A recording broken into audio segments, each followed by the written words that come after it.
get this comment.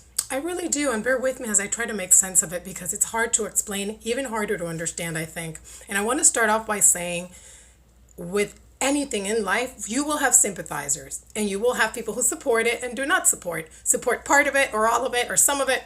That's just how it works. But in Cuba specifically, what we have is a lot of people that are pressured into participating in what the system organizes. And why? Because the system monitors everyone closely. As I explained in other videos, we have the CDR, which is a Committee of Defense of the Revolution. It's one person assigned per block or one household, and they have a log of everyone that's on that block, and they monitor your activities, your visitors, and they're responsible for organizing surveillance every night, monitoring the block, and reporting any activities to the police. So when you haven't lived in a country where, anyone can knock on your door and say, why are you having a church meeting here? You're not supposed to have meetings of religion in your home. What are you doing? And you're taken to the police station to explain what you were doing in said meeting. And then you're banned from doing meetings again in your home with your church friends, your church people.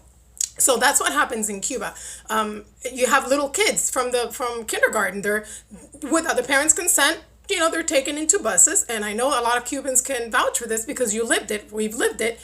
Kids are taken into buses, kids from middle school, high school, and they're just during school hours taken into a bus, and they're taken to manifest in front of people who are opposing the regime. And these kids are, told they need to throw rocks at these people, and they need to throw stones and sticks and yell, negative slurs and bad words. And that's what the Cuban regime does, and it deteriorates the morale and the person's spirit when you put people, since they're little, against each other like that. But further than that, a lot of people that you see in those manifestations, they are for the regime. These people are being pressured because they work as a CDR leader. Remember, there's one in every block, and they get perks like 2 extra eggs in their rations and extra rice, for their family. And Cuban people a lot of them are starving. So if you're going to get an extra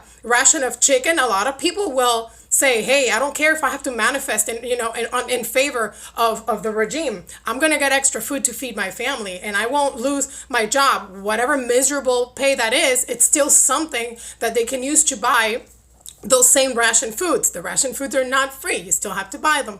So it's hard to live in a country that monitors you and controls you and, expects you to.